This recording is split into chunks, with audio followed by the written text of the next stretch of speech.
Please.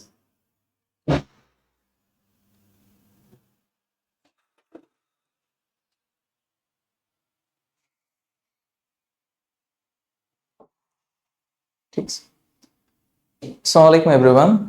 আজকে ক্লাসে তোমাদের সবাইকে স্বাগত জানাচ্ছি। আজকের আমাদের যে পড়ার টপিকটা হচ্ছে নিউটনিয়ান বলবিদ্যা অ্যাকচুয়ালি। তো নিউটনিয়ান বলবিদ্যা মানে আমাদের এটা হচ্ছে পুরাতন আমলের আর কি মেকানিক্স বা বলবিদ্যা নিয়ে আলোচনা, ঠিক আছে? যেখানে ধরো মানে বানর কোথাও ঝুলে থাকবে, বানর রশিতে ঝুললে রশির বল কত হবে, তো এইসব নিয়ে আমাদের আলোচনা। এখানে ধরো মডার্ন জিনিসপাতির আলোচনা খুবই কম হবে।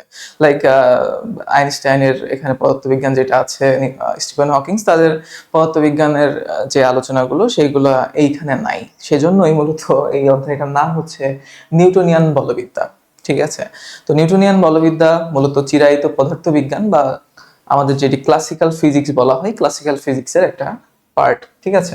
তো আজকে আমরা মূলত বলবিদ্যার খুঁটিনাটি অর্থাৎ যেগুলো হচ্ছে যে খুবই বেসিক বলবিদ্যার জন্য জানা প্রয়োজন সেগুলো নিয়ে আলোচনা করব। তোমরা যারা দেখতেছো দেশের বিভিন্ন প্রান্ত থেকে, এর মধ্যে অনেকে আছো যারা কিছুদিন পরে এইচএসসি 26 পরীক্ষা দিবা, তারা দেখতে পারো এই ভিডিওটা তোমাদের জন্য খুবই হেল্পফুল হইতে পারে। তারপরে তুমি যদি দেখো যে এখানে এসএসসি 27 আছে, এইচএসসি 27 আছে, অ্যাকচুয়ালি তারা এখনো এই অধ্যায়টা পড়তেছে। অনেকের পড়া হয়ে গেছে, অনেকে এখনো পড়া হয় নাই, অনেকে পড়ছে কিন্তু তাদের আসলে কিছু বোঝে নাই। তো এমন যদি সিচুয়েশন থেকে থাকে যারা আসলে এই ক্লাসটা করতে চাও, তো চলো শুরু করা যাক নিউটনিয়ান বলবিদ্যা। আশা করি আমাদের বিগিনার টু অ্যাডভান্স যে সিরিজটা আছে ওইটা করার মাধ্যমে তোমরা আরো বেশি ভালো জ্ঞান অর্জন করবে নিউটনিয়ান মেকানিক্স সম্বন্ধে। সো ফার্স্ট অফ অল, এই যে নিউটনিয়ান বলবিদ্যা আমরা পড়বো, সেই বলবিদ্যাতে আমাদের দুইটা চ্যাপ্টার আছে পরপর। সেটা হচ্ছে একটা গতিবিদ্যা, একটা হচ্ছে নিউটনীয় বলবিদ্যা। তো গতিবিদ্যাতে আমরা হচ্ছে যে বলের ইফেক্ট কি হয়, একটা বল প্রয়োগ করলে তার ইফেক্ট কি হয় সেটা নিয়ে আলোচনা করা হয়েছে মূলত। আর এই যে নিউটনিয়ান বলবিদ্যায় বল কেন তৈরি হয়, বলের মানে সেই কজটা নিয়ে আলোচনা করা হয় অ্যাকচুয়ালি। আর সাথে সাথে এর ইফেক্ট নিয়েও কিছু আলোচনা এই নিউটনীয় বলবিদ্যা চ্যাপ্টারে তোমরা পড়বা আর কি। তো এখন আমরা ফার্স্ট অফ অল যে জিনিসটা জানবো সেটা হচ্ছে বলের প্রকারভেদ। তো আমরা মূলত বলের প্রচুর প্রকারের প্রকারভেদ দেখতে পারি। আসলে এখানে ক্যাটাগরাইজ করা খুবই টাফ, যদিও আমরা মৌলিক বলগুলোকে 3-4 ভাগে ভাগ করছি আর কি। মহাকর্ষ বল, তারপরে হচ্ছে তড়িৎচম্বক বল, তারপরে হইতেছে সবল নিউক্লিয়, দুর্বল নিউক্লিয়, এগুলো আমরা ভাগ করছি। বাট অ্যাকচুয়ালি যদি চিন্তা করো, আমরা বিভিন্ন ভাবে ভাগ করতে পারি। লাইক কন্ট্যাক্ট, যদি তুমি কন্ট্যাক্টের বেসিসে ভাগ করতে চাও, লেটস সে তুমি কন্ট্যাক্টের বেসিস ভাগ করতে চাও, তাহলে তুমি একটাকে বলতে পারো অস্পর্শ বল। আচ্ছা,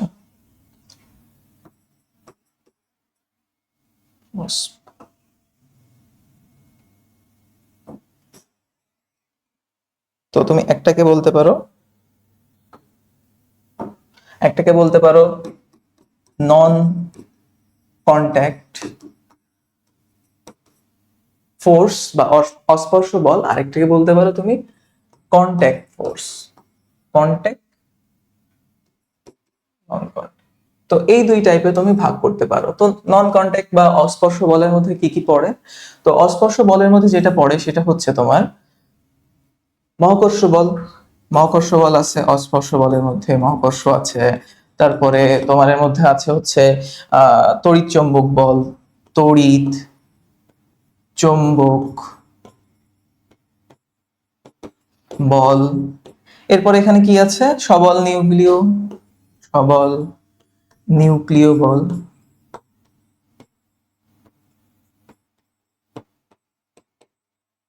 তারপরে বল, দুর্বল নিউক্লিয়।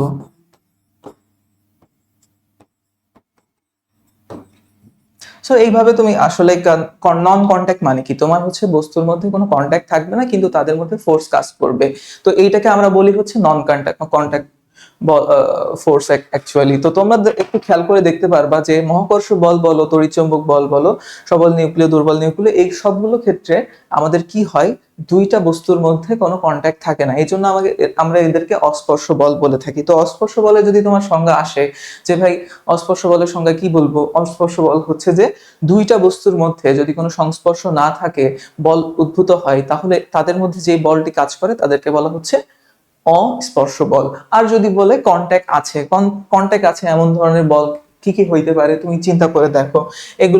এগুলোর মধ্যে আছে ঘর্ষণ বল, ঘর্ষণ বল, কারণ দুইটা তলের মধ্যে কন্ট্যাক্ট যদি না থাকে তাহলে ঘর্ষণ বল সেখানে উদ্ভূত হবে না। ঠিক ওই রকম ভাবে তুমি দেখতে পারো আরো আছে কি, প্রতিক্রিয়া বল, প্রতিক্রিয়া বল। তো আমরা যদি দেখি যে প্রতিক্রিয়া বল, তুমি যদি কোন তলের উপর ক্রিয়া না করো তার মানে প্রতিক্রিয়া কোনো উদ্ভূত হবে না। আমরা এই পরবর্তীতে ক্যাটাগরিতে আরো জানবো। তো এইগুলো যে আমরা আলোচনা করতেছি কন্ট্যাক্টে, সেগুলো প্রত্যেকটাতেই কন্ট্যাক্ট না থাকলে মূলত সেই বলটা উদ্ভূত হবে না। এই জন্য প্রতিক্রিয়া বলো, ঘর্ষণ বলো। আর একটা বল তুমি জেনে রাখতে পারো, সেটা হচ্ছে টান বল। সুতা যদি থাকে সেখানে টান বল, দুইটা সুতাকে দুই পাশ থেকে টানা হইতেছে, সেখানে টান তৈরি হইতেছে, তো সেখানে আমরা টান বল বলতেছি।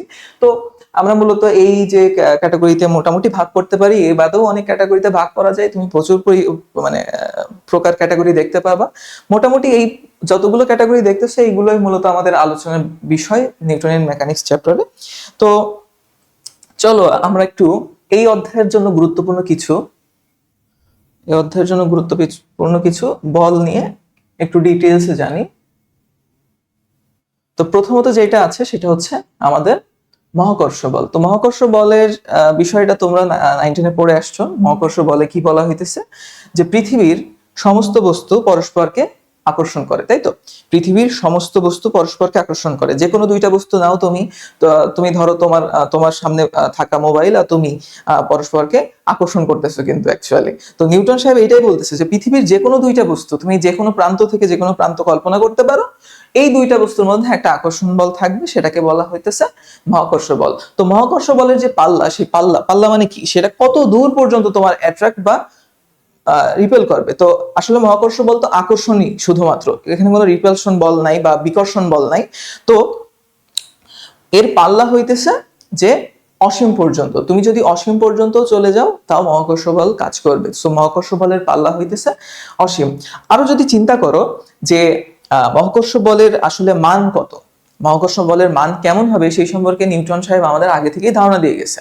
সেটা অবশ্যই তোমরা এতদিন ধরে পড়ে আসতেছো, F is equal to mg m1 m2 divided by r square। এটা তোমরা পড়ে আসতেছো এই কয়েকদিন ধরে, এটা তোমাদের 19-এও ছিল। তো এটা মূলত কি বলতেছে, নিউটনের মহাকর্ষ সূত্র থেকে পাওয়া যায় তোমার কি, যে দুইটা বস্তুর মধ্যে মধ্যকার আকর্ষণ বল তাদের ভরদ্বয়ের গুণফলের সমানুপাতিক। দেখো তাদের দুইজনের ভরের গুণফলের সমানুপাতিক, আবার কি হইতেছে, তাদের মধ্যবর্তী দূরত্বের বর্গের ব্যস্তানুপাতিক। এটাকে আমরা বলতেছি যে মহাকর্ষ বল, ঠিক আছে? তো এখন মহাকর্ষ বল যদি চিন্তা করো সেটা কিভাবে কাজ করে, ধরো আমি দুইটা বস্তু নিলাম,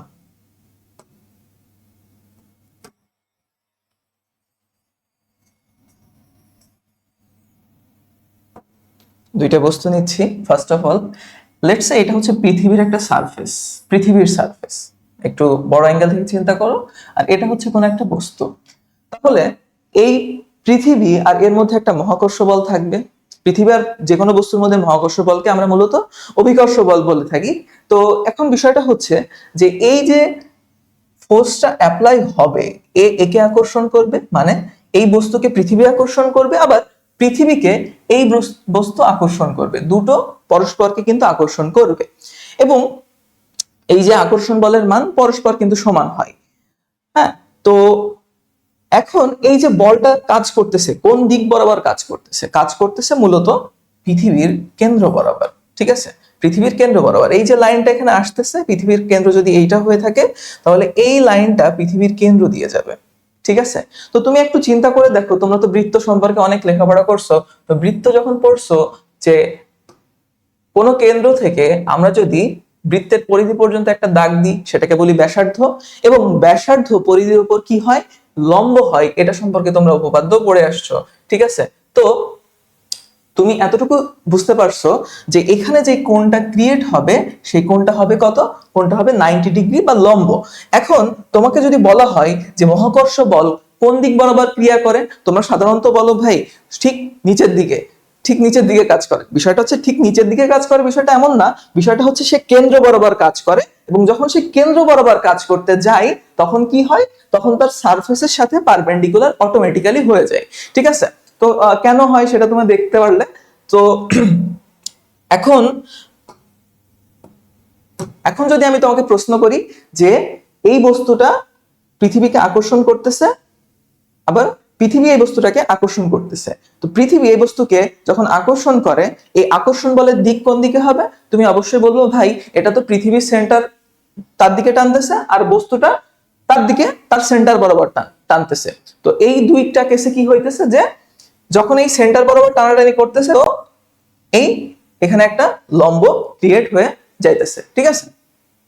তো এখন আমরা বারবার এটা বলবো না যে আমরা সেন্টার বরাবর টান হইতেছে। আমরা ধরো যখন ম্যাথমেটিক্স করতে যাব তখন এই যে এটা কি, এটা হচ্ছে পৃথিবীর সারফেস। ঠিক আছে? আমরা সবসময় বলবো এটা হচ্ছে সারফেস। তো আমরা যখন মহাকর্ষ বল ওখানে ডিনোট করব বা মহাকর্ষ বল দেখাবো তখন কি করব যে সারফেসের সাথে পারপেন্ডিকুলার বা লম্বভাবে, সারফেসের সাথে লম্বভাবে ওই বলটা আঁকবো। অলওয়েজ কি পৃথিবীর যে সারফেস থাকবে সেই পৃথিবীর সারফেসের সাথে অলওয়েজ পারপেন্ডিকুলারলি থাকবে। এখন পৃথিবী না হয় মঙ্গল গ্রহ হইতে পারে, অসুবিধা নেই, বাট সারফেসের সাপেক্ষে তোমার যে সারফেসটা থাকবে সেই সারফেসের সাপেক্ষে, অর্থাৎ গ্রাউন্ডের সাপেক্ষে, অ্যাকচুয়ালি গ্রাউন্ড সারফেসের সাপেক্ষে সেটা কি হবে? পারপেন্ডিকুলার হবে। এখন যদি তোমরা দেখো, আচ্ছা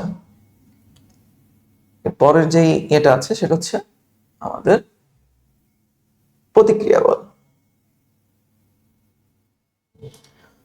তো এই চ্যাপ্টারের আরেকটা গুরুত্বপূর্ণ আলোচনা, এটা আমরা কন্ট্যাক্ট ফোর্সের মধ্যে পড়ছি, সেটা হচ্ছে প্রতিক্রিয়া বল। প্রতিক্রিয়া বল সম্পর্কে আমাদের একটু ধারণা থাকা প্রয়োজন আছে। তো প্রতিক্রিয়া বলটা কি? প্রতিক্রিয়া বল হচ্ছে যে তুমি যদি কোন একটা সারফেসের উপরে লেটস সে একটা বস্তু রাখো, একটা বস্তু রাখলে, এখন আমি বলতেছি কি এটা হচ্ছে সারফেস। এখন সারফেসের উপর যখন তুমি রাখছো, রাখার ফলে কি হইতেছে, এর যেই সেন্টার অফ ম্যাস আছে, মানে এর যে ম্যাসের সেন্টার আছে সেখান থেকে পৃথিবীর কেন্দ্র বরাবর মূলত আকর্ষিত হইতেছে। তো যে কারণে সারফেসের সাথে এ কি করতেছে, লম্ব আকারে তার ওয়েট দিতেছে। এখন এই যে সে নিচের দিকে সারফেসকে ওয়েট দিতেছে, এখন সারফেসও কি করবে, সারফেসও তাকে উপরের দিকে সমান এবং বিপরীতমুখী একটা ওয়েট দিবে। যে কারণে কি হবে, যে কারণে এই দিক বরাবর একটা বল সে ফিল করবে। এখন দেখো এটা মূলত নিউটনের তৃতীয় সূত্র থেকে আসে। তো নিউটনের তৃতীয় সূত্রে আমরা কি আমাদের কি বলা হইতেছে, নিউটনের তৃতীয় সূত্রে বলা হইতেছে যে প্রত্যেক ক্রিয়ার একটি সমান এবং বিপরীতমুখী প্রতিক্রিয়া বল আছে। ঠিক আছে?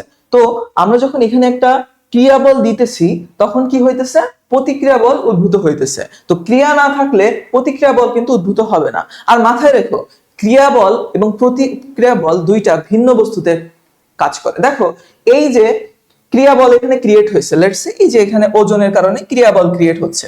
তো ক্রিয়া বল কার উপর প্রযুক্ত হচ্ছে, ক্রিয়া বল সারফেস বা এই তলের উপর প্রযুক্ত হচ্ছে।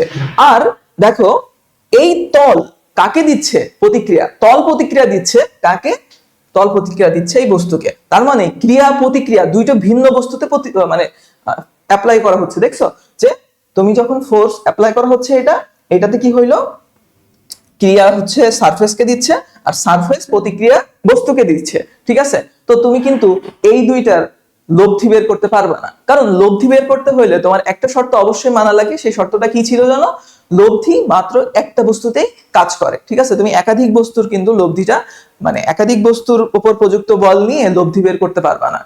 সেটা কিন্তু লব্ধির যে ক্রাইটেরিয়া সেটাকে ফলো করে না।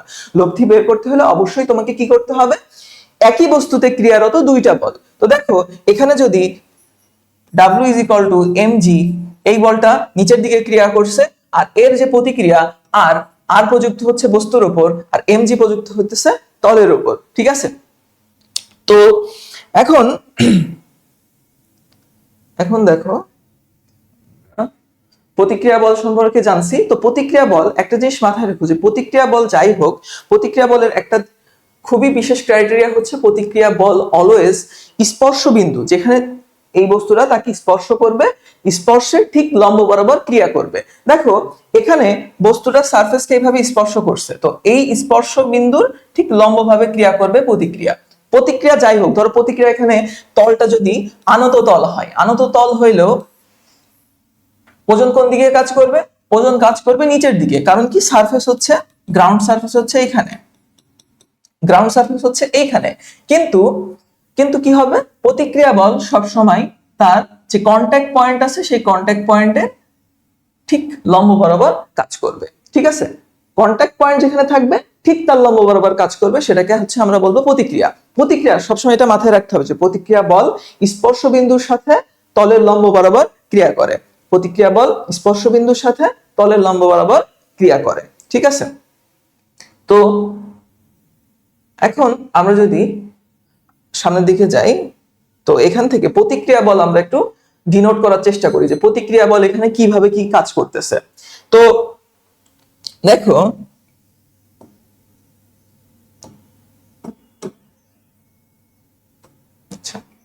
এখানে একটা চিত্র দেখতে পারতেছো, এখানে এই চিত্রতে মূলত এখানে একটা ব্লক রাখা আছে, এখানে ওই একটা তল দেখতে পাচ্ছ এখানে, ধরো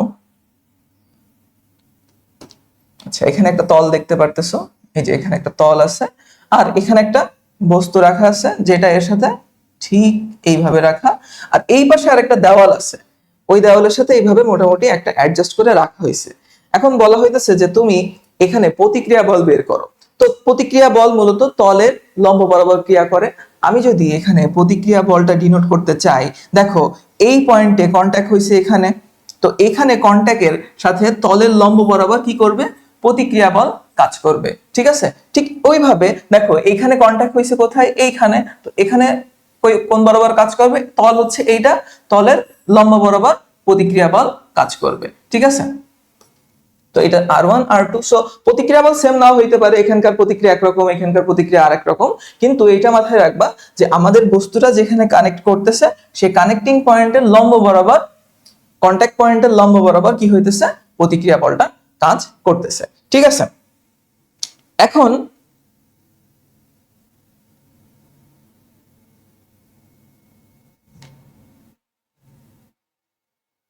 আমরা যদি একটু প্র্যাকটিস করি যে এইখানে একটা কি আছে, একটা চিত্র আঁকা আছে, এখানে যদি প্রতিক্রিয়া বলগুলো তোমরা পারো, দেখি তো তোমরা একটু জানো তোমরা পারো কিনা এখানে যে প্রতিক্রিয়া বলগুলো কনে কিভাবে কাজ করতেছে, একে অপরকে কিভাবে প্রতিক্রিয়া দিতেছে, সেই বলটা যদি এখানে ডিনোট করো তাহলে একটু ভালো হয়। তোমরা একটু কমেন্ট সেকশনে জানাও যদি তোমরা দেখতে থাকো।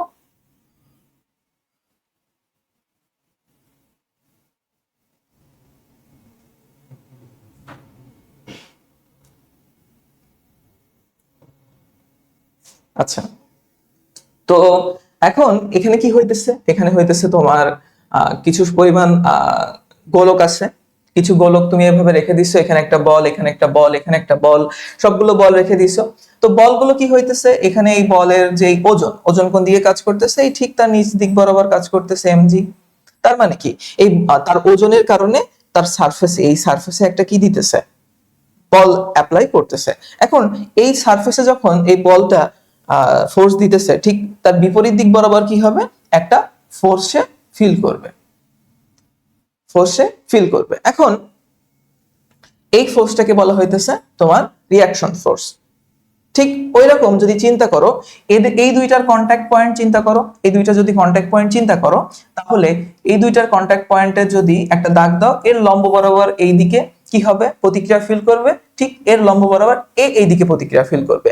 দুইজন দুইজনকে মূলত প্রতিক্রিয়া বল দিতেছে। ঠিক ওইভাবে তুমি যদি এই পয়েন্টে চিন্তা করো, এই পয়েন্টে চিন্তা করলে এই বস্তু একে প্রতিক্রিয়া দিতেছে, এই বস্তু একে প্রতিক্রিয়া বল দিতেছে। ঠিক ওই রকম এখানে যদি চিন্তা করো, এই পয়েন্ট থেকে এইদিকে একটা প্রতিক্রিয়া বল অনুভূত হইতেছে, ঠিক এই দিকে একটা প্রতিক্রিয়া বল অনুভূত হইতেছে। তো প্রতিক্রিয়া বল সবসময় কি? যেই কন্টাক্ট পয়েন্ট, সেই কন্টাক্ট পয়েন্টের সাথে লম্ব। দেখো আমি সব জায়গায় কি করছি? কন্টাক্ট পয়েন্টের সাথে লম্ব আকারে প্রতিক্রিয়া বলটা অ্যাপ্লাই করছি, ঠিক আছে? ঠিক এখনো পর্যন্ত কি আমরা সবগুলো বল কি ডিনোট করে ফেলছি, সবগুলো প্রতিক্রিয়া বল কি এখানে দেখাই ফেলছি? না, দেখো এখানে এই সারফেসেও কিন্তু বস্তুটা টাচ করে আছে। তো এই যে টাচ করে আছে কোন পয়েন্টে? এই পয়েন্টের লম্ব বরাবর প্রতিক্রিয়া বল কাজ করবে। ঠিক ওই রকম দেখো এখানেও এই পয়েন্টে টাচ করে আছে, তো এই পয়েন্টের লম্ব বরাবর প্রতিক্রিয়া বল কাজ করবে। তারপরে আরো দেখো এই পয়েন্টটা এখনো ডিনোট করি নাই, তো এই পয়েন্টটার এই দিক বরাবর প্রতিক্রিয়া বল কাজ করবে। তো দেখো আমাদের যেখানে যেখানে কন্ট্যাক্ট হইতেছে সেখানে সেখানে একটা প্রতিক্রিয়া বল ক্রিয়েট হইতেছে, ঠিক আছে? একটা বস্তু আর একটা বস্তুকে কন্ট্যাক্ট করলেও কি হয়? প্রতিক্রিয়া বল ক্রিয়েট হয়। একটা বস্তু কোনো সারফেস বা তলকে কন্ট্যাক্ট করলেও প্রতিক্রিয়া বল ক্রিয়েট হয়। আর এই সেই প্রতিক্রিয়া বলের দিক কোন দিকে হবে? প্রতিক্রিয়া বলের দিক হবে যেই পয়েন্টে কন্ট্যাক্ট করছে তার তলের লম্ব বরাবর। যে পয়েন্টে কন্ট্যাক্ট করছে তার লম্ব বরাবর। দেখো সবগুলো ঠিক ওইভাবে আমাদের এখানে আঁকা আছে। তো প্রতিক্রিয়া বল আমরা হচ্ছে যে যখন ম্যাথমেটিক্স করব তখন হচ্ছে যে এইগুলো দাগাইতে হবে, কোথায় কোথায় হচ্ছে প্রতিক্রিয়া বল আসছে, কোথায় কোথায় প্রতিক্রিয়া বল আসে নাই, সবগুলোকে আমরা মোটামুটি কি করব? দাগাবো, ঠিক আছে? এখন আসো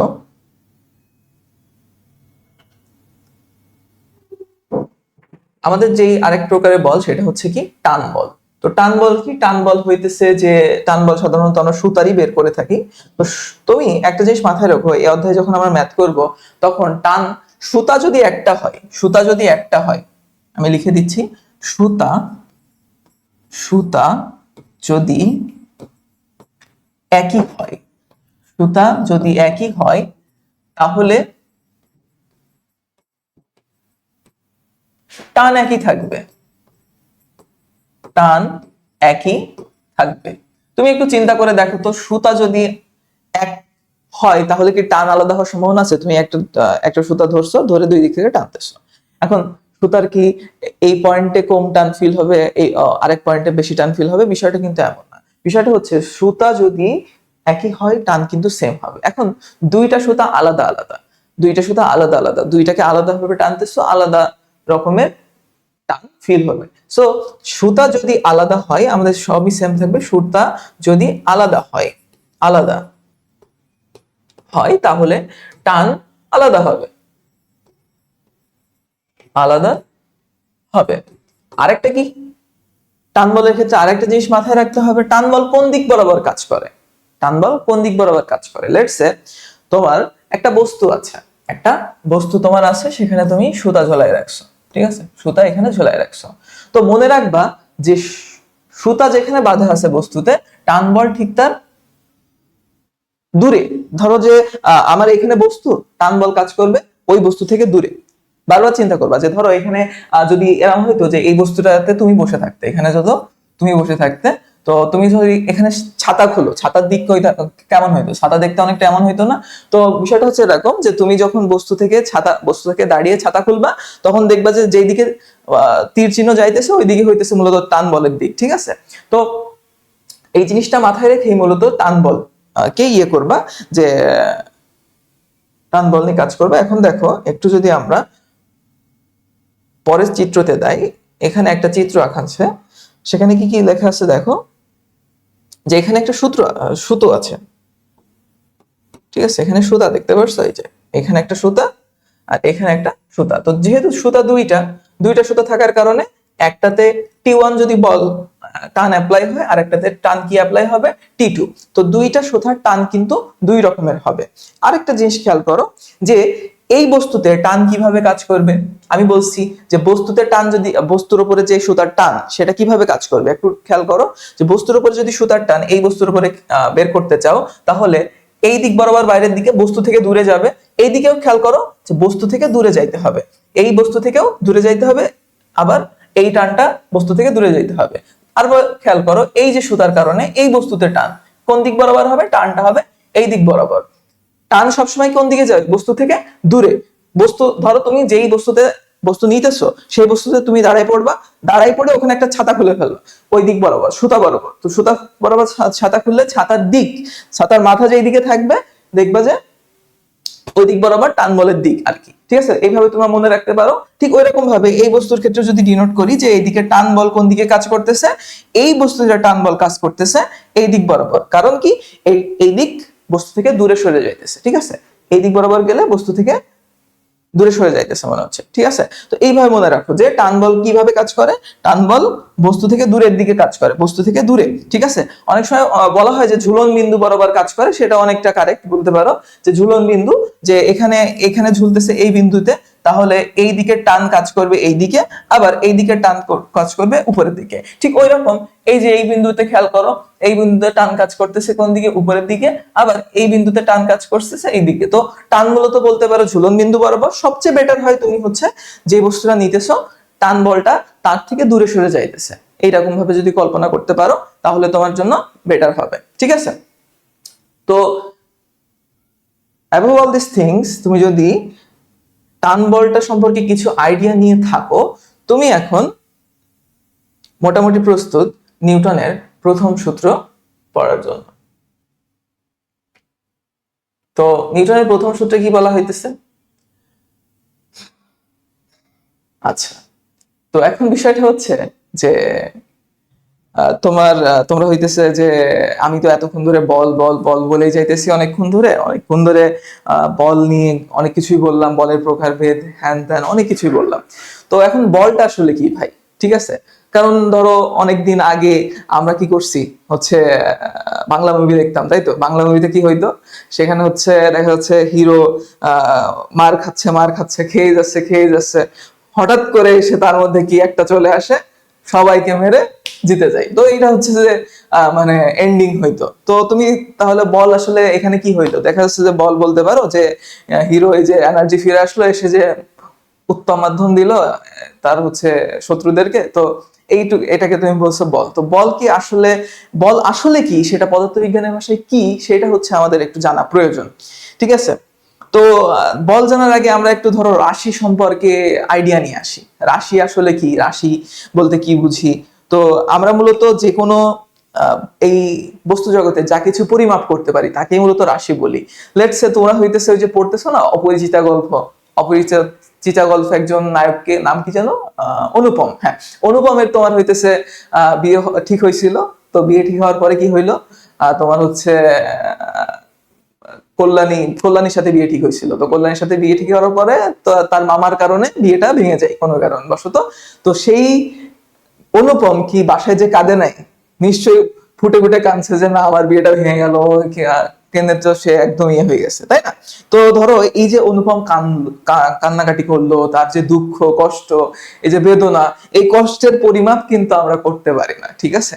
এই কষ্ট যে কতটুকু, তুমি কি বলবা যে অনুপম 2 কেজি কষ্ট পাইছিল, অনুপম এক মিটার কষ্ট পাইছিল, অনুপম 1 কিলোমিটার কষ্ট পাইছিল? বিষয়টা কিন্তু এমন ভাবে আমাদের কোনো পরিমাপযোগ্য কিছু না।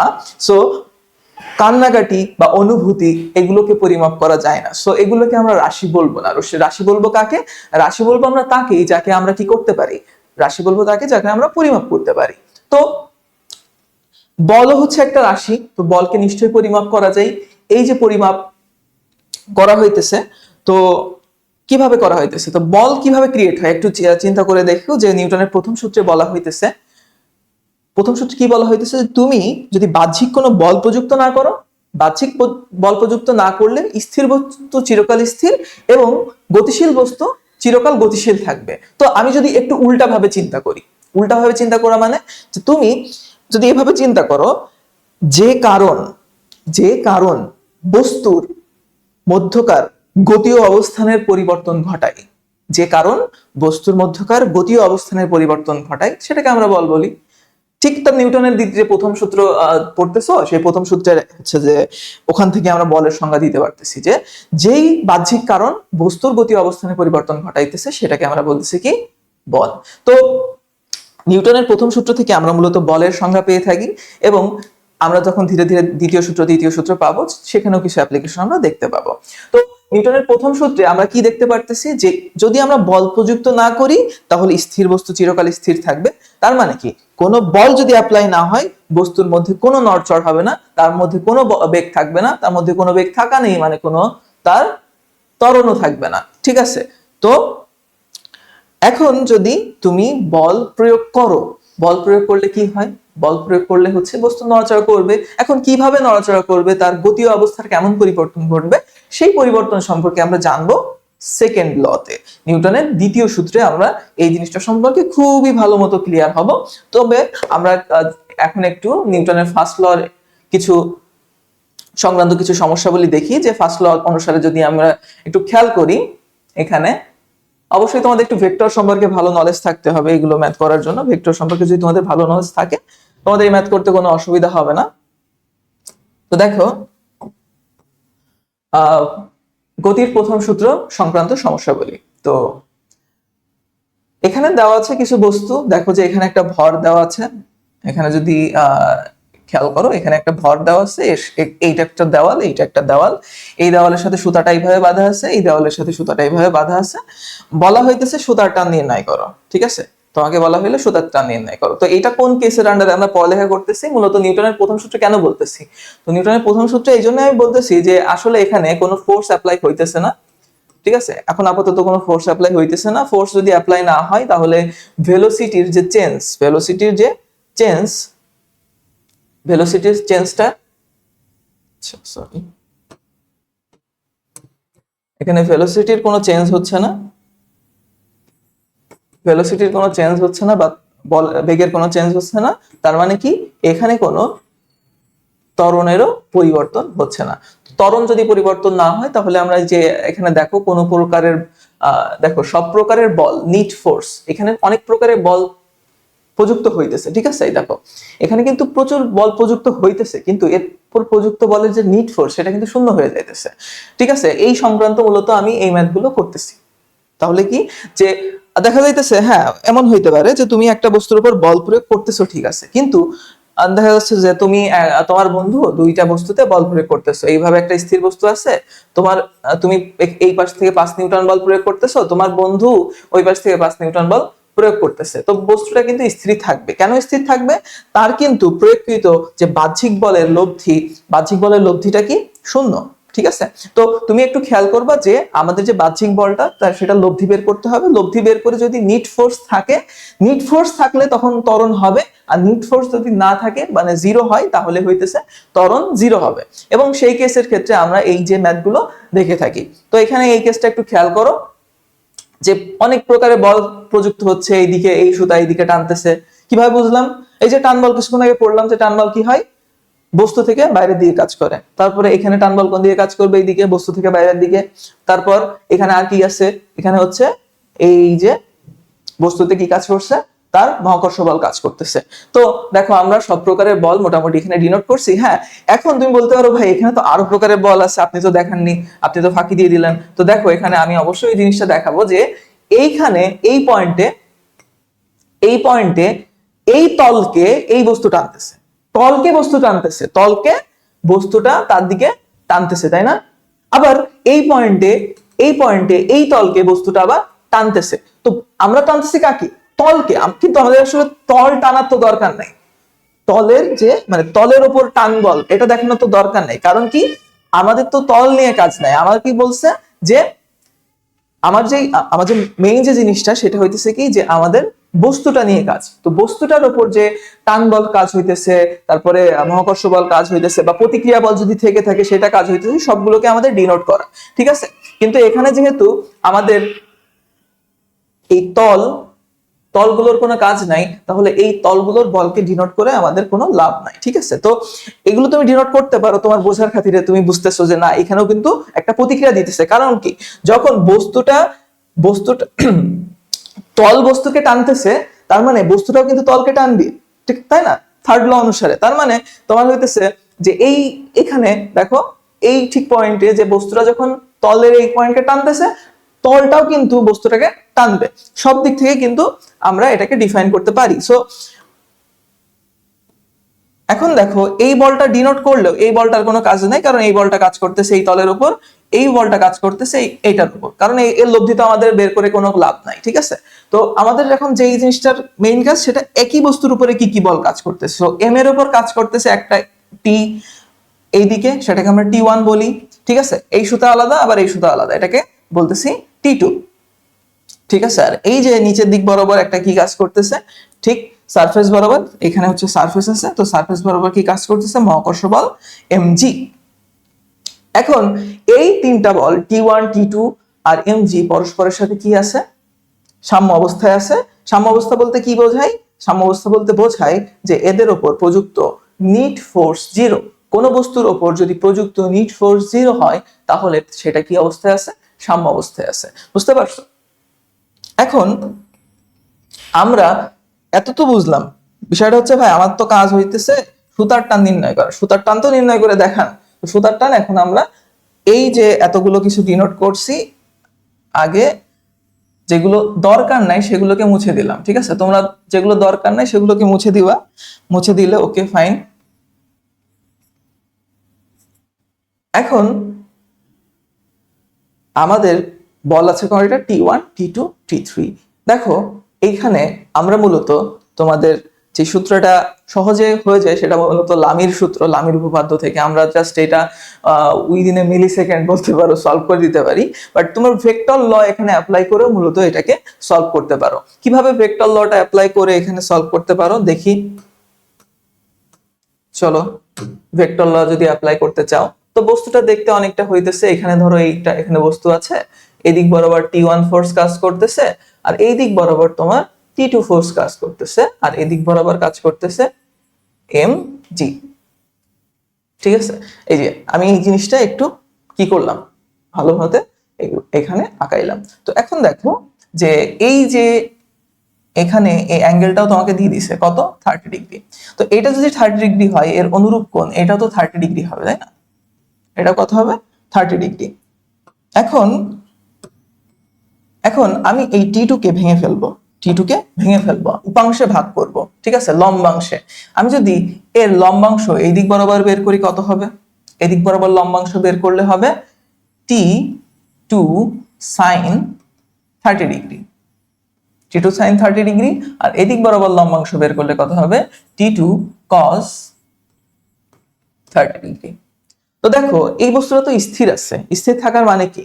তাদের এই যে উপরের দিকে যে পরিমাণ বল প্রয়োগ করা হইতেছে, দেখো আমি যখন লম্বাংশে ভাগ করে ফেলবো তখন অবশ্যই এটা মাথায় রাখবা T2 তো লম্বাংশে ভাগ হয়ে গেছে। তার মানে কি, তোমার কাছে 10 টাকা ছিল, তোমার বন্ধুকে একজনকে 5 টাকা দিলে, একজনকে 5 টাকা দিলে, তোমার কাছে তো কোনো টাকা নাই। তো তোমার এই T2 আর নাই এখানে। T2 কে আমাদের মাঝ থেকে বিদায় করে দিলাম, সে আমাদের মাঝ থেকে বিদায় জানালো আর কি। ঠিক আছে, তো এই যে এখান থেকে আমরা এটাকে বিদায় করে দিলাম। তো আমাদের যে এক্সিস্টিং ফোর্স, সেই এক্সিস্টিং ফোর্স গুলো নিয়ে কাজ করবো। তো দেখো এখানে কি T2 cos 30 ডিগ্রি আর mg হবে সমান। তো T2 cos 30 ডিগ্রি এন্ড কি হবে? mg সমান হবে। ঠিক ওই রকম দেখো এই দিকে আমাদের তো নিট ফোর্স শূন্য, এই টোটাল ফোর্সের নিট ফোর্স কিন্তু শূন্য। তো তোমার এই দিক বরাবর যে পরিমাণ বল প্রয়োগ হবে, এই দিক বরাবরও ঠিক একই পরিমাণ বল প্রয়োগ হবে। তো এখানে আমরা এটা বলতে পারি যে T1 is equal to T2 sin 30 degree. তো উপর আর নিচে, উপরের দিকে যে পরিমাণ বল প্রয়োগ হইতেছে, নিচের দিকে যদি একই পরিমাণ বল প্রয়োগ না হইতো তাহলে কি হইতো সেটাকে চিন্তা করো। ধরো উপরে যদি যে পরিমাণ বল প্রয়োগ হইতেছে, নিচে যদি সেই পরিমাণ বল না প্রয়োগ হয় তাহলে কি হবে? নিচে ধরো বেশি বল প্রয়োগ হইতেছে, তাহলে বস্তুটা নিচের দিকে সরে যাবে না, নড়াচড়া করা শুরু করবে। যখনই নড়াচড়া করা শুরু করবে তখন তো আর সে মানে তাদের নিট ফোর্স 0 হইতেছে না। ঠিক আছে, তো এইভাবেই তুমি চিন্তা করবা যে দুইটা ফোর্স কি হবে? অবশ্যই সমান হইতে হবে, উপরেরটা নিচেরটা। ঠিক ওইভাবে যদি একদিকে ফোর্স বেশি হয়ে যায়, তো ফোর্স বেশি হয়ে গেলে কি বস্তুটা ওইদিকে নড়া শুরু করতো, তাই না? তো অবশ্যই বস্তুটাকে স্থির থাকতে হলে T1 এবং T2 কি হইতে হবে, মানে সরি T1 আর T sin 30 ডিগ্রি সমান হইতে হবে। তো আমরা এই দুইটা যে সম্পর্ক পাইলাম, এই দুইটা সম্পর্ক থেকে যদি আমি একটু সাজাই লিখতে চাই, দেখো খেয়াল করো, একটু সাজাই লেখো। যে আমি একটু কিউট দেখতে বানাইতে যাইতেছি, যে দেখো এখন কিউট দেখতে হয়ে গেছে, যে T2 cos 30 একদিকে, T2 sin 30 একদিকে, আর বাদ বাকিগুলো আরেকদিকে পাঠিয়ে দিছি। তো একটাকে 1 নম্বর দিলাম, লেটস সে এটাকে আমি 1 নম্বর দিলাম, এটাকে দিলাম কি 2 নম্বর। এই দুইটাকে দিয়ে 1/2 করো বা 2/1 করো, যাই করো। আমি 2/1 করলাম, 2/1 করলাম, 2 থেকে 1 ভাগ করলাম, তাহলে কি আসবে? 2 থেকে 1 ভাগ করলে tan 30 degree is equals to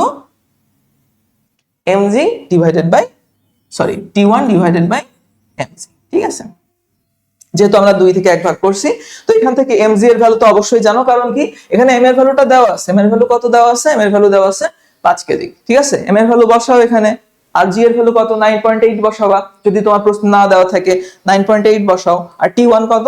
T1 বেরিয়ে যাবে, এই যে সুতার টান, এই বরাবর টানকে তুমি T1 ধরছিলা, সেই T1টা কি হইলো? বেরিয়ে গেল। ঠিক ওই বরাবর আরেকটা কি আছে T2 বের করতে হবে। তো দেখো এখানে এই যে সমীকরণটা আছে, এই যে 2 নম্বর সমীকরণ, 2 নম্বর সমীকরণ T1 এর ভ্যালু ইনপুট দাও, T2 এর ভ্যালু অটোমেটিক্যালি কি হবে, বেরিয়ে যাবে।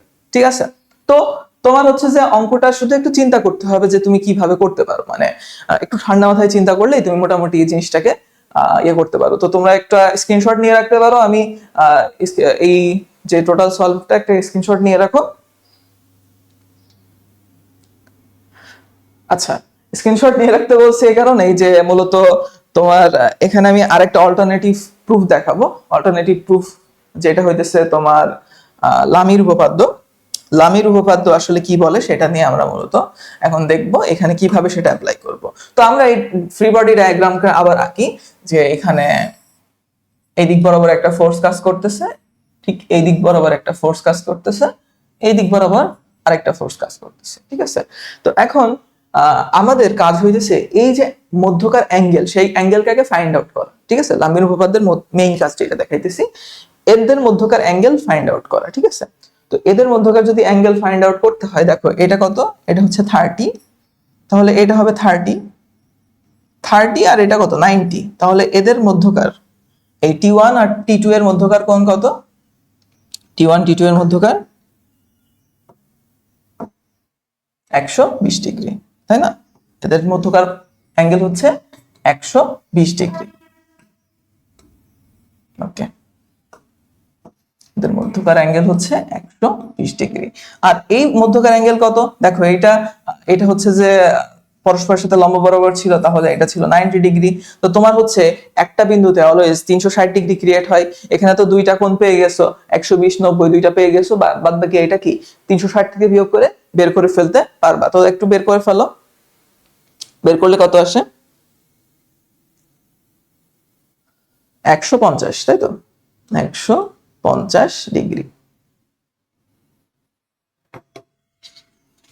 তো এখন আমরা মূলত লামির উপপাদ্যটা অ্যাপ্লাই করব। লামির উপপাদ্য কি বলা হইতেছে, যে তুমি কোন বস্তুতে মেইন কথা, ফার্স্ট ক্রাইটেরিয়া হচ্ছে সাম্য অবস্থায় থাকতে হবে। সাম্য অবস্থায় থাকা মানে কি, তার উপর যে প্রযুক্ত লব্ধি বল, তার উপর প্রযুক্ত লব্ধি বলের মান হইতে হবে 0। ঠিক আছে, তো সাম্য অবস্থায় যখন থাকতেছে, তো সাম্য অবস্থায় থাকার সময় একটা জিনিস কি হইতেছে, প্রযুক্ত লব্ধি বল নেট ফোর্স 0 হইতেছে। এখন লামির উপপাদ্যে কি বলা হচ্ছে, লামির উপপাদ্যে বলা হচ্ছে যে তুমি যে ফোর্সটা নিবা ঠিক তার বাদবাকি যে দুইটা ফোর্স, অবশ্যই এটা 3টা ফোর্সের মধ্যেই হবে। লামির উপপাদ্য কাজ কিন্তু 4টা 5টা ফোর্স বা 2টার মধ্যে কাজ করবে না, 3টা ফোর্সের মধ্যে লামির উপপাদ্য অ্যাপ্লাই করা যায়। ঠিক আছে, ধরো তোমার 4টা ফোর্স থাকলো, 4টা ফোর্স থেকে তোমার 3টা বানাইতে হবে, তারপর অ্যাপ্লাই করতে হবে, এমন প্রসিজারে তোমার এগোইতে পারো। তো লামির উপপাদ্য অবশ্যই কি হবে, মাত্র 3টার উপরে অ্যাপ্লাই হবে। বাকি যে ক্রাইটেরিয়া গুলো সেটা কি, এটা অবশ্যই সাম্যাবস্থায় থাকতে হবে। ধরো এটা চলতেছে, চলা অবস্থায় কিন্তু লামির উপপাদ্য অ্যাপ্লাই হবে না। ঠিক আছে, তো এইগুলো মাথায় রাখতে হবে। এখন এই যে এমজি নিতেছো, এমজি যখন নিচ্ছ তখন T1 এবং T2 এর মধ্যবর্তী কোণ নিতে হবে। কি কি নিতে হবে, T1 এবং T2 এর মধ্যবর্তী কোণ নিতে হবে। তো T1 T2 এর মধ্যবর্তী কোণ কত, 120 ডিগ্রি নিয়ে তার সাইন অনুপাত বের করবা। এখন যদি তুমি T1 নাও, T1 নিলে কি করতে হবে, T1 নিলে T2 এবং এমজি এর মধ্যবর্তী কোণ নিতে হবে। ঠিক আছে, দেখো T1 যখন নিতেছো, T1 নিলে T2 আর এমজি এর মধ্যবর্তী কোণ নিতে হবে। তো T1 নিচ্ছে যখন, T2 আর এমজি এর মধ্যবর্তী কোণ 150 ডিগ্রি। এবার দেখো T2 নিচ্ছ, এখন T2 যদি বের করতে চাও, T2 যদি নিতে চাও, তাহলে কি হবে, T1 আর এমজি এর মধ্যবর্তী কোণ যেটা নিবা সেটা বাদ দিয়ে দিবা, দিয়ে বাদ বাকি দুইটার মধ্যবর্তী কোণ কত, 90 ডিগ্রি, সাইন 90 ডিগ্রি। তো এই যে এই ফর্মুলায় তুমি খুব ফাস্টলি বের করতে পারবে। এখানে ধরো তোমার এই উপাংশে ভাগ করা লাগতেছে না। এখন কি করবা, দেখো এখন জাস্ট যে কোনো দুইটা সম্পর্ক নাও, তোমার T1 লাগবে, তুমি এই দুইটা পার্ট নাও, এই যে এই দুইটা পার্ট নাও, নিয়ে কি করবা, T1 divided by sine 120 degree, sine 120 না sorry sine 150, sine 150 degree is equal to mg sine 120 degree.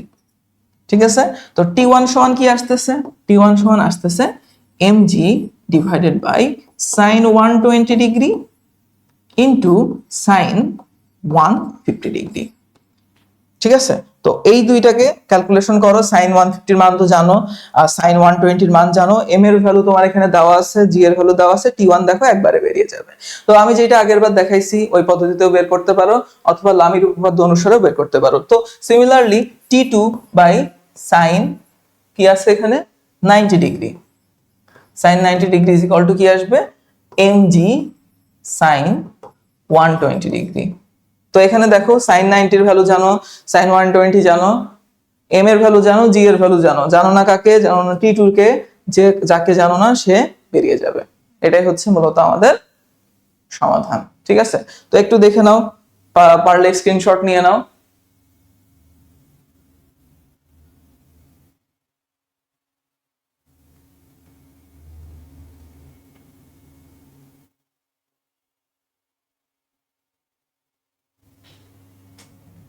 আচ্ছা,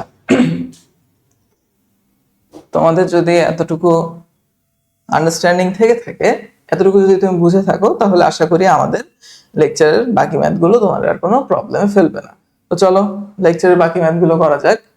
নিউটনের গতিসংগত প্রথম সূত্র দেখো, একটা জিনিস অবশ্যই মাথায় রাখতে বলছিলাম, টান বল শেখার ক্ষেত্রে, টান বল যখন শিখছিলাম, সুতার টান, সুতার টানে কি বলছিলাম, সুতা একটাই হইলে তোমার টান একটাই হবে, সুতা দুইটা হইলে টান দুইটা হবে। এখানে সুতা কয়টা, চিত্র খেয়াল করো, সুতা কয়টা, সুতা দুইটা, তাহলে এখানে টি1 দিব। দেখো আমি তীর চিহ্ন এদিক কেন দিলাম, বস্তু থেকে দূরে যাবে। আবার দেখো এদিকে টান কি হবে, টি2, এদিক কেন দিলাম, কারণ বস্তু থেকে দূরের দিকে যাবে, টি2 এদিকে যাবে। ওকে, সো এই আন্ডারস্ট্যান্ডিংটা থাকতে হবে। আরেকটা কি, আরেকটা আছে মহাকর্ষ বল। মহাকর্ষ বল কি হবে, সব সময় তলের পারপেন্ডিকুলার বা লম্ব বরাবর ক্রিয়া করবে। তো ওই জিনিসটা আমরা এখানে দেখাই দিলাম। তো আর কোনো কি বল আছে কিনা, হ্যাঁ আছে, কিন্তু ভাই এটার এম এর উপর প্রযুক্ত হইতেছে না, তাই না? তাই না, তুমি একটু খেয়াল করে দেখো যে এখানে কিন্তু যেই বলই প্রযুক্ত হোক, এই তিনটা বল ব্যতীত এম এর উপর আর কোনো বল প্রযুক্ত হইতেছে না। যা প্রযুক্ত হইতেছে এই পয়েন্টের উপর হইতেছে, না এই পয়েন্টের উপর হইতেছে। ঠিক আছে, তো আমাদের ওই ওই বলগুলোর কোনো কাজ নাই, যেটার কাজ নাই সেটা আমরা এখন আর দেখাবো না। আমরা জানি প্রযুক্ত হইতেছে, কারণ এখানে যখন তুমি ক্রিয়া বল দিতেছো, এখানে যখন ক্রিয়া দিতেছো তখন প্রতিক্রিয়া পাবাই। ঠিক আছে, তো প্রতিক্রিয়া বল সবসময় দেখানোর প্রয়োজন আমাদের নাই, যদি না সেটা আমাদের দরকারে আসে। ঠিক আছে, তো আসো এখন আমরা সুতার টান নির্ণয় করব। তো সুতার টান নির্ণয়ের ক্ষেত্রে আমরা আবার হচ্ছে যে ডায়াগ্রামটা আঁকি, যে এখানে ধরো সেই বস্তুটা দিলাম, দেওয়ার পরে এই দিক বরাবর একটা দাগ দিচ্ছি, কারণ টান হচ্ছে এই দিক বরাবর আছে একটা, আর একটা আছে এদিক বরাবর। ওকে, দিলাম, গুড। এরপর একটা কি এমজি নিচের দিকে আছে। ঠিক আছে, আর কি হবে, আর দেখো এখানে দেওয়া আছে এটা হচ্ছে কত, 30 ডিগ্রি। এটা যদি 30 ডিগ্রি হয় বলো আমাকে এটা কত ডিগ্রি, এটা এটা কত ডিগ্রি, এটা হবে 30 ডিগ্রি, তাই না? এটাও 30 ডিগ্রি হবে। আর এখানে কত দেওয়া আছে, এখানে দেওয়া আছে তোমার 60 ডিগ্রি। খেয়াল করে দেখো এখানে কত, 60 ডিগ্রি দেওয়া আছে। তাহলে এর অনুরূপ কোণ, যেহেতু অনুরূপ কোণের কারণে এখানেও কত হবে, 60 ডিগ্রি হবে। তাহলে আমাদের এটা ছিল হচ্ছে টি1, এটা ছিল টি1, আর এটা ছিল টি2। এই দুইটার মধ্যবর্তী অ্যাঙ্গেল ডিনোট করা শেষ। এখন এই অ্যাঙ্গেলটা ডিনোট করবো, এই অ্যাঙ্গেলটা ডিনোট করবো, এই দুইটা পারলে আমাদের হয়ে যাবে। তো দেখো এখন এই অ্যাঙ্গেলটা কত হবে, যদি চিন্তা করে দেখো, এটা একটা ত্রিভুজ ক্রিয়েট হইতেছে। এইভাবে যদি চিন্তা করো, এই ত্রিভুজের এটা তো 90 ডিগ্রি, এইটা 30 হইলে এটা কত, 30 ডিগ্রি হবে। এটা 30 ডিগ্রি হইতেছে, এখন এটা 30 ডিগ্রি আর এটা 90 ডিগ্রি। তাহলে দেখো একটু খেয়াল করে, টি2 আর এমজি এর মধ্যবর্তী কোণ তুমি পেয়ে যাচ্ছ। টি2 আর এমজি এর মধ্যবর্তী কোণ একটু খেয়াল করলেই পেয়ে যাবা। দেখছো, ধরো একটু ক্লিয়ার করে রাখি, এখানে টি2 এই দিক বরাবর কাজ করতেছে। এইখানে অ্যাঙ্গেলটা কত পাইলাম আমরা, মাত্র 30 ডিগ্রি, আর এখানে পাইলাম 90 ডিগ্রি। তো আলটিমেটলি দেখো এই সবগুলোকে যদি যোগ করি, এই সবগুলোকে যোগ করলে হয় 210 ডিগ্রি। তাহলে এই বাদ বাকি অ্যাঙ্গেলটা আমরা পেয়ে যাব না, এটা কত, এটা হচ্ছে 150 ডিগ্রি। কিভাবে পাইলাম, এই টোটালটা এইটা বাদে বাদ বাকি যোগ করে পাইলাম হচ্ছে 210 ডিগ্রি। আর 210 ডিগ্রি যদি আমি 360 থেকে বিয়োগ করি, 150 ডিগ্রি বের হয়।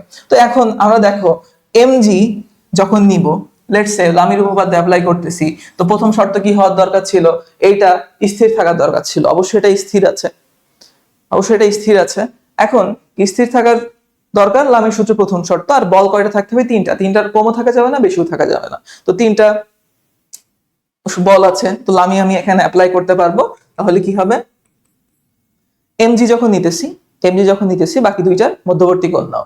তাহলে এখানে T1 আর T2 এর মধ্যবর্তী কোণ কত? T1 T2 এর মধ্যবর্তী কোণ হচ্ছে 90 ডিগ্রি, তো sin 90 ডিগ্রি। এরপরে তুমি যখন T2 নিবা T1 নিবা, T1 নিলে বাকি দুইটার মধ্যবর্তী কোণ কত? T2 আর এমজি এর মধ্যে কত? 30 প্লাস 90 কত? 120 ডিগ্রি। তারপরে আমরা যখন টি টু নেওয়ার সময় কি হবে, বাকি দুইটার মধ্যবর্তী কোণ কত হইতেছে? 150 ডিগ্রি। তো কত আসছে? Sine 150 degree. ঠিক আছে, তো এখানে দেখো তুমি যে কোনো দুইটা পেয়ার নিও। দেখো এই পেয়ারটা নাও, এই পেয়ারটা নিলে শুধুমাত্র এখানে কি জানো না, এখানে টি এমজি এর ভ্যালু জানো, সাইন 90 এর ভ্যালু জানো, সাইন 120 এর ভ্যালু জানো না কাকে? T1 কে। T1 বেরিয়ে যাবে। ঠিক ওইভাবে এইটা আর এইটা নাও, নিয়ে কি করবা, সবগুলোর ভ্যালু জানো, T2 এর ভ্যালু জানো না, তখন অটোমেটিক্যালি T2 এর ভ্যালুটা কি আসবে? বেরিয়ে আসবে। তো এটাই ছিল মূলত আমাদের সুতারটা নির্ণয় করো সংক্রান্ত ম্যাথ। আরো সামনে আমরা আরো অনেক ম্যাথ দেখবো। এখানে তো আমরা দেখতেছি দেখি এখানে হইতেছে বস্তুগুলো সাম্য অবস্থায় আছে। আমাদের আরো ম্যাথ থাকবে যেখানে হচ্ছে বস্তু সাম্য অবস্থায় থাকবে না, বস্তুতে বল ক্রিয়ারত থাকবে। বল ক্রিয়ারত থাকা বলতে যে বস্তুতে ধরো ত্বরণ সৃষ্টি হয়েছে, ত্বরণ সৃষ্টি হওয়ার মুহূর্তে যে টানটা কাজ করবে সেই টানও আমাদের নির্ণয় করতে হবে। তো ওই যে আবার রিপিট করি যে তোমার অবশ্যই মাথায় রাখতে হবে টান বস্তু থেকে অলওয়েজ দূরে কাজ করবে। সহজ ভাষায় মাথায় যদি রাখতে চাও, বস্তুতে তোমার কল্পনা করবা, করে ছাতা খুলে দিবা, ছাতা যেদিকে খুলবে, ছাতার মাথা যেদিকে থাকবে ওদিকেই তোমার হচ্ছে টান বল কাজ করবে। ঠিক আছে, তো যদি আচ্ছা আরো একটা ম্যাথ আছে আমাদের। ঠিক আছে, তো একটু মজার ম্যাথ এখানে খেয়াল করো। এখানে কিন্তু আগের চিত্রের সাথে অনেকটা সিমিলার দেখতে, তাই না? দেখো তো আগের চিত্রটা আর এই চিত্রটা দেখতে অনেকটা সিমিলার মনে হইতেছে না?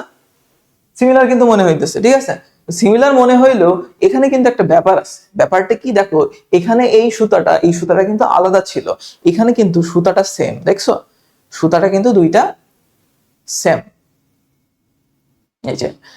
এই যে সুতাটা আসছে, এই সুতাটা কিন্তু আলাদা হয় নাই, সুতাটা আবার এদিকে গেছে, ওর মাঝখানে আংটা দিয়ে একটা জিনিস ঝোলানো আছে। তো সুতা যখন সেম হবে তখন আমরা কি করছি, টোটালটাই টি কাজ করবে। ঠিক আছে, টোটালটাই কি কাজ করবে? টি বল কাজ করবে।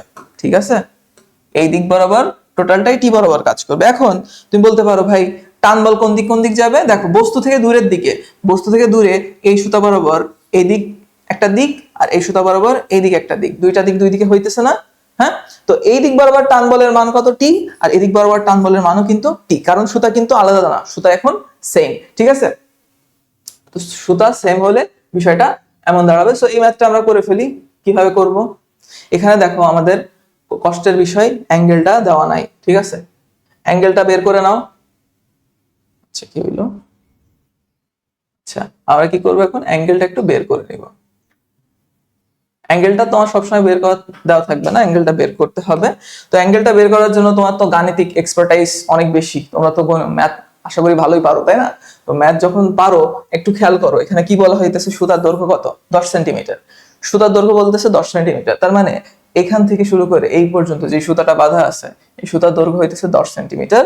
এবং এই এ থেকে সি পর্যন্ত যে মাপটা, সেইটার মাপ হচ্ছে 8 সেন্টিমিটার। ঠিক আছে, এই দুইটার মাপ হইতেছে 8 সেন্টিমিটার। তো দেখো আমি যদি ঠিক এই বরাবর একটা দাগ দিই, আচ্ছা এটা তো সমদ্বিবাহু ত্রিভুজ না, যখন তুমি হইতেছে একটা জিনিসকে ঝোলানোর পরে কি হবে, এই দিক বরাবর যতটুকু যাবে এই দিক বরাবর কিন্তু ততটুকুই থাকবে। ঠিক আছে, তো সমদ্বিবাহু ত্রিভুজের যদি তুমি শীর্ষ থেকে একটা লম্ব আঁকো তাহলে কি হয়, তাহলে হচ্ছে বিপরীত বাহুকে মধ্যবিন্দুতে ছেদ করে, তাই না? তো মধ্যবিন্দুতে ছেদ করলে এইটার মাপ কত? এটার মাপ হচ্ছে 4, আর এটার মাপ কত? এটা যেহেতু সেন্টারে আছে 5। ঠিক আছে, তো এটা 5, এটা 5। এখন দেখো এটা তো 4 ছিল, সরি এটা তো 4 ছিল,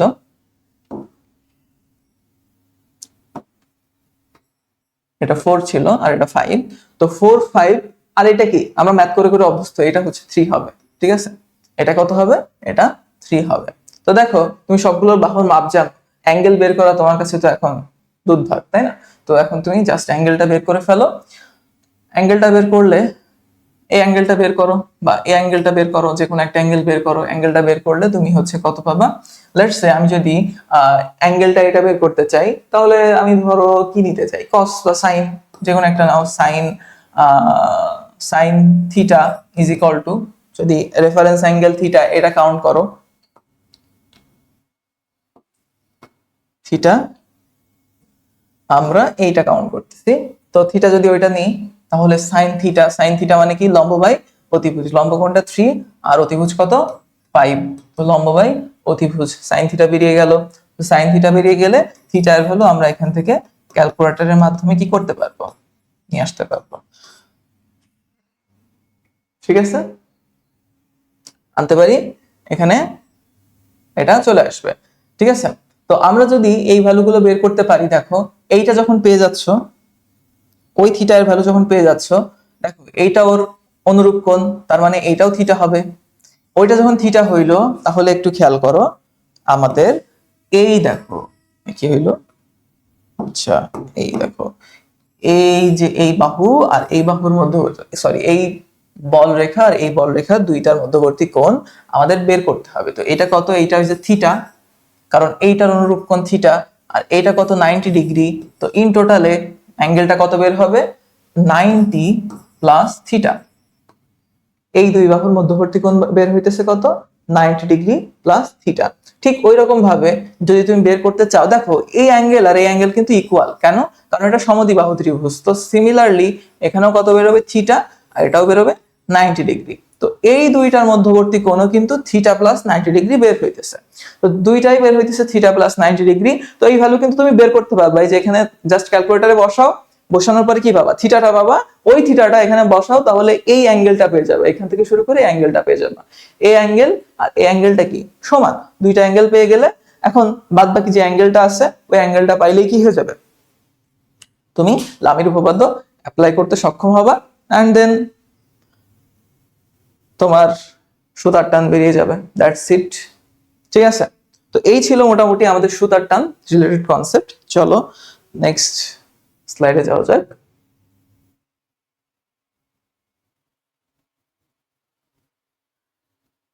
আচ্ছা, এখন সুতা শেষ, সুতার টান শেষ। টান বল তো অনেক পড়ছি। তো টান বল পড়ার পর পরে আমাদের এইটা জিনিসটা, গতির প্রথম সূত্র কিন্তু এখনো আছে। ঠিক আছে, গতির প্রথম সূত্র এখনো লিখে রাখছি। বিষয়টা কেন? কারণ হইতেছে বস্তুটা, প্রত্যেকটা বস্তু তার ওপর রাখা আছে। ওপর রেখে কি করা হইতেছে? বলা হইতেছে যে প্রতিক্রিয়া বল সময় নির্ণয় করো। তার মানে কি প্রতিক্রিয়া বল এখানে কোথায় কোথায় আছে একটু চিন্তা করে দেখো তো।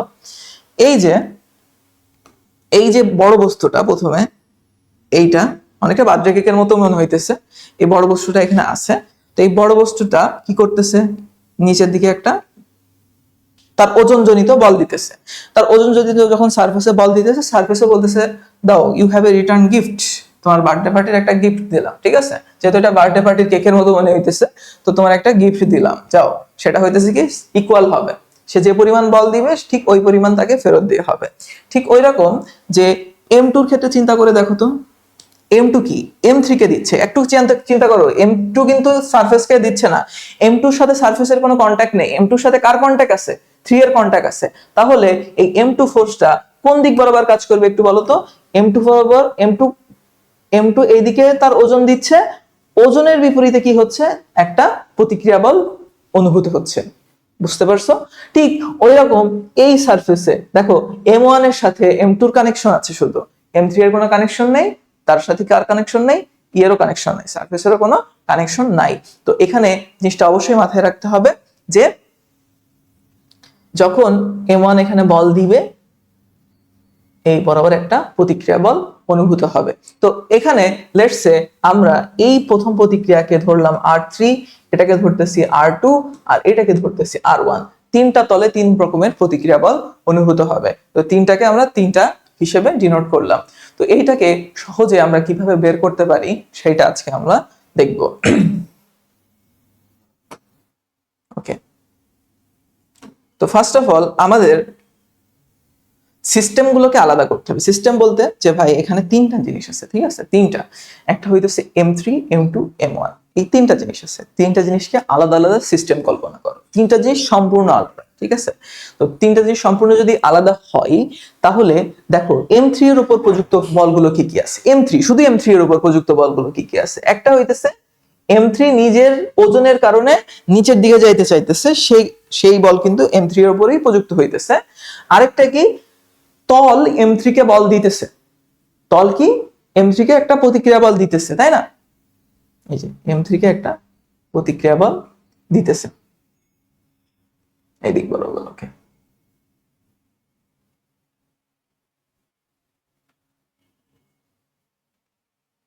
এইটা আরেকটা আছে। আর কি আছে, আর কি বল আছে? অবশ্যই আছে। তুমি খেয়াল করো উপরে যেই ওজনটা আছে, ঠিক আছে, এই যে M2, M2 কি করছে, তার ওজনের পরিমাণ একে নিচের দিকে ঠেলার চেষ্টা করতেছে না, M2 এদিকে একে ফোর্স দিতেছে না, তো M2 দিতেছে, সাথে কি M1 ও দিতেছে, ঠিক আছে, সাথে কি আছে M1 ও নিচের দিকে ফোর্স দিতেছে। তো সারফেস চাইতেছে তাকে উপরের দিকে ঠেলতে, আর M1 M2 M3 তার নিজের ওজনের কারণে নিচের দিকে যাইতে চাইতেছে, M2 M3 কে নিচের দিকে ঠেলতেছে, M3 ও M3 কে M1 ও M3 কে নিচের দিকে ঠেলতেছে। তো দেখো আমরা যদি এটাকে ডিনোট করি, এইটা কত, প্রথমটা হচ্ছে M3G, ওজন নিচে দিয়ে কাজ করতেছে, M2G পরিমাণ বল নিচে দিতেছে, M1G পরিমাণ বল নিচে দিতেছে, আর সারফেস রিঅ্যাকশন ফোর্স উপরের দিকে দিতেছে। তো দেখো এখানে কি হইতেছে, এই তিনটা বল একই দিকে, রিঅ্যাকশন ফোর্স একই দিকে। একটু চিন্তা করে দেখো তো, এটাকে আমরা ধরছিলাম প্রথমটার জন্য R3, তো একটু চিন্তা করে দেখো যে যদি রিঅ্যাকশন ফোর্স, এই তিনটা ফোর্স যোগ করো আর এই রিঅ্যাকশন ফোর্স আছে, এখন যদি তুমি এভাবে চিন্তা করতে যে এই তিনটা ফোর্স যদি বেশি হয় রিঅ্যাকশন ফোর্সের থেকে, তার মানে কি এইদিকে বল বেশি হয়ে যাবে, এদিকে বল বেশি হওয়া মানে কি বস্তুটা নিচের দিকে চলে যাবে, মাটির তলায়, মাটির নিচে আস্তে আস্তে তলানিতে পড়বে, বিষয়টা এরকম দেখাবে। তো বিষয়টা তো এমন হয় না। তো বিষয়টা কি, আমরা বলতেছি প্রথম সূত্রে সাম্য অবস্থা নিয়ে আলোচনা করতেছি, তো এই R3 আর এই টোটাল বলটা কি হবে, পরস্পর সমান হবে। তার মানে কি উপর দিকে যে R3 বল প্রযুক্ত হইতেছে আর নিচের দিকে যে M1 M3 M2 বস্তুর কারণে যে বল প্রযুক্ত হচ্ছে সেটা হবে সমান। তো R3 equals to M1G plus M2G plus M3G, ঠিক আছে, M3G। তো এইটা হচ্ছে আমাদের মূলত reaction force M1 plus M2 plus M3 সাথে জি। এখন তুমি বলতে পারো ভাই এত প্যাচাল করে কি লাভ হইলো, আপনি তো এমনি সহজেই শিখাইতে পারতেন। কেমন শিখাইতে পারতাম, যে ভাই এইখানে এই M3 যে ওজনটা হইতেছে, একটু চিন্তা করে দেখেন আপনি, এই যে M1 এর যে উপরে আরো গুলো বস্তু আছে সব মিলে কি একসাথে তার এই সারফেসের উপর বল দিতেছে, এই সবগুলো একসাথে এর উপর বল দিতেছে, ঠিক আছে। তার মানে তো আমরা তিনটাকেই নিব।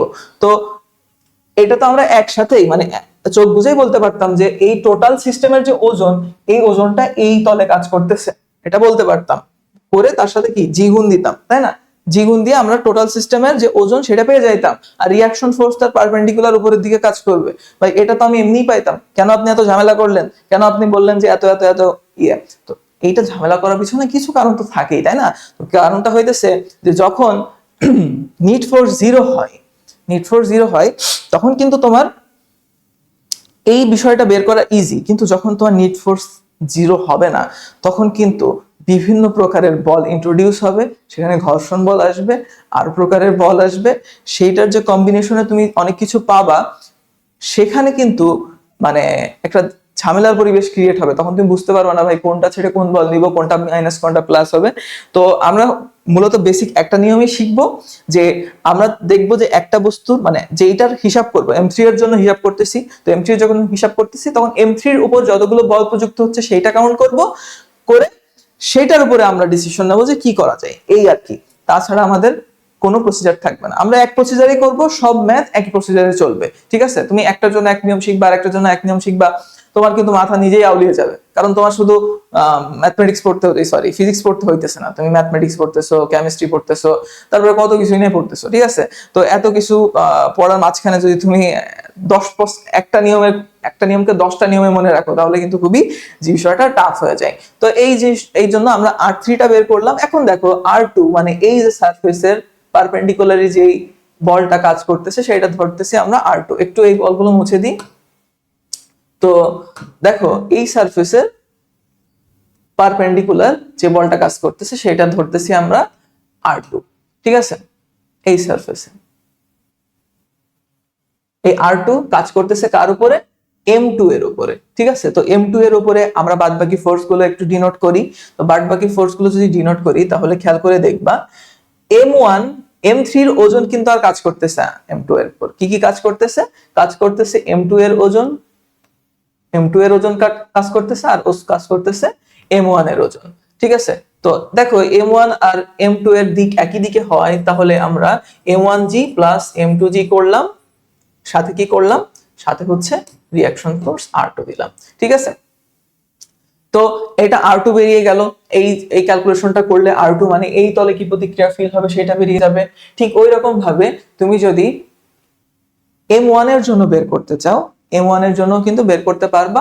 M1 এর জন্য তলটা কোনটা? এইটা। তো প্রতিক্রিয়া কোন দিক বরাবর ফেস হবে? আবারও দেখি, প্রতিক্রিয়াটা ফেস হবে এই যে তল আছে, তলের লম্ব বরাবর ঠিক উপরের দিকে ক্রিয়া করবে। তো তলের লম্ব বরাবর যখন উপরের দিকে ক্রিয়া করতেছে, তখন এই বলটা তার উপর কাজ করতেছে, M1 এর উপর কাজ করতেছে। তো M1 এর উপর কাজ করা আরেকটা বল হচ্ছে শুধুমাত্র একটাই, সেটা হচ্ছে M1G। আর কি, M2 এর বল তো আর উপরের দিকে যাইতেছে না, M2 এর ওজন তো আর উপরের দিকে কাজ করে না, M2 এর বল ওজন নিচের দিকে কাজ করে। এই জন্য M2 আর এখানে অ্যাড হইতেছে না, শুধুমাত্র কি R1 সমান M1G, এটাই আমরা বলতেছি, R1 সমান M1G, এইটাই। তো এটা তুমি যদি ক্যালকুলেশন করো তাহলে প্রতিক্রিয়া বল সমূহ মূলত নির্ণয় করতে পারবা। তো M1 M2 M3 এর মান দেওয়া আছে, জাস্ট প্রতিক্রিয়া বল সমূহ ক্যালকুলেট করো, তুমি তোমার অ্যান্সারটা পেয়ে যাবে। তো এই রিলেটেড আমাদের কিছু ধরো ম্যাথ দেওয়া আছে, তোমরা সেগুলা পড়বা। স্লাইডটা তোমাদের প্রোভাইড করে দেওয়া হবে। স্লাইড বলতে তোমাদের এই যে PDF যে ম্যাথ প্র্যাকটিস গুলো আছে, এটা তোমরা ওপেন করবা, ওপেন করে হচ্ছে যে বাসায় দেখবা যে কেমন কি আছে, মানে কেমন কি দেওয়া আছে। সো তুমি ওইটা সলিউশন করবা, সলিউশন করে তোমার হচ্ছে যে আমাদের গ্রুপে পোস্ট করবা, ঠিক আছে? যে কোনটার কি অ্যান্সার আছে, ঠিক আছে? তো এখন বিষয়টা হচ্ছে যে আমরা মূলত আজকের যে আলোচনা ছিল সেটা বলবিদ্যার খুঁটিনাটি। তো বলবিদ্যার খুঁটিনাটিতে আমরা মূলত যেটা জানতে পারলাম, বল আসলে কিভাবে কাজ করে, বল কেন কাজ করে, আর বল কাজ করলে কি হয়, মানে ইফেক্টটা কেমন হয়, সেই ইফেক্টটা আমরা নেক্সট ক্লাসে নিউটনের দ্বিতীয় সূত্রে জানতে পারবো, ঠিক আছে? তো আজকের ক্লাস মূলত এতটুকুই থাকবে। নেক্সট ক্লাসে আমরা আরো ডিটেইলসে বলবিদ্যার আরো ভিতরে ঢুকবো। মূলত তোমরা যদি একটু কানেক্টেড থাকো আমাদের সাথে, তাহলে তুমি এখান থেকে বিগিনার্স টু অ্যাডভান্স ক্লাসে তুমি অনেক উন্নতি করতে পারবে অ্যাকচুয়ালি।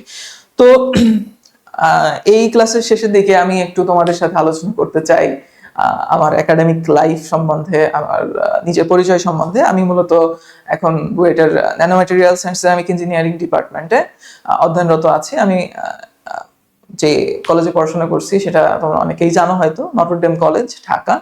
তো একাডেমিক লাইফ যদি বলতে হয় তাহলে আমার বুয়েটিয়ান হওয়ার স্বপ্নটা ছিল অনেক আগে থেকেই বলতে পারো, আবার নাও বলতে পারো, ক্লাস 10 থেকে মোটামুটি বলতে পারো। তো তখন যেই ইচ্ছাটা কাজ করতো, আমার মেইন যে টার্গেট ছিল যে আমি কোনো যে বিষয়কে বুঝতে চাইলে খুব গভীর থেকে বুঝবো। গভীর থেকে বুঝবো বলতে যে আমার যেন ওই টপিক সম্বন্ধে সম্পূর্ণ একটা সম্যক ধারণা থাকে। লেটস সে আজকে নিউটনিয়ান মেকানিক্স পড়তেছি, আমি যখন তোমাদের মতো স্টুডেন্ট ছিলাম, নিউটনিয়ান মেকানিক্স যখন শুরু করতেছি, হ্যাঁ নিউটনিয়ান মেকানিক্স নাম শুনলেই ভয় ধরে গেছিল বোধহয় আমার। বইটা খুলে আমি রোশন স্যারের বই খুলে যখন পাতা উল্টাইতেছি জিনিসপত্র দেখে তো আমার গলা শুকায় গেছে, এমন একটা অবস্থা, তাই না? তো তখন ধরো এই যে জিনিসগুলো হইতো, বাট আমি কি করতাম, যে চেষ্টা করতাম ফাইন্ড এ সোর্স, যে কে সবচেয়ে আমাকে এই জিনিসটাকে ভালোভাবে বুঝাই দিতে পারবে, ঠিক আছে? তো আমি চেষ্টা করতাম। আর প্লাস হইতেছে এনডিসি টিচাররা তো মাশাআল্লাহ সবাই বেস্ট বলতে পারো, ঠিক আছে?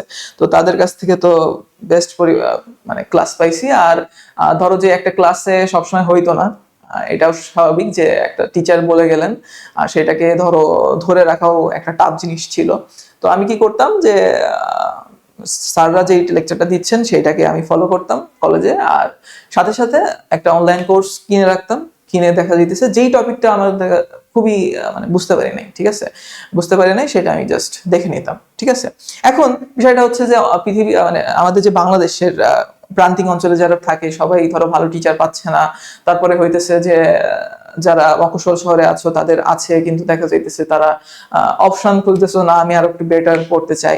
তো তুমি হচ্ছে অনলাইন প্ল্যাটফর্মের সাথে, যে কোনো প্ল্যাটফর্মের সাথে যুক্ত হইতে পারো। আমাদের যে মেডিজেন আছে, মেডিজেনের যে প্ল্যাটফর্ম আছে, এখানেও তোমাদের বিভিন্ন প্রকার কোর্স লঞ্চ হইতেছে, ঠিক আছে। ফিজিক্সের কোর্স, ম্যাথমেটিক্স, বায়োলজি, কেমিস্ট্রি সবকিছু কোর্স লঞ্চ হবে। তো তোমরা যুক্ত থাকলে সবকিছুই দেখতে পারবা ধীরে ধীরে।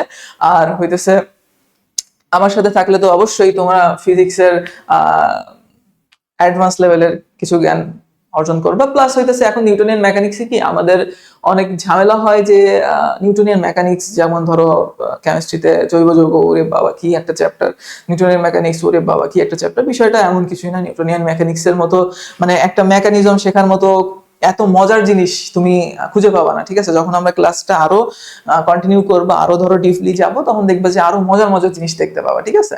তো ধরো তুমি স্মার্টলি ওয়ার্ক করবা। ধরো হার্ড ওয়ার্ক সবাই করতে পারে, গাধা গাধা তো দেখছোই তাই না, গাধাও তো হার্ড ওয়ার্ক করে, ঠিক আছে। তো গাধার মতো হার্ড ওয়ার্ক করে তো আসলে লাভ নাই।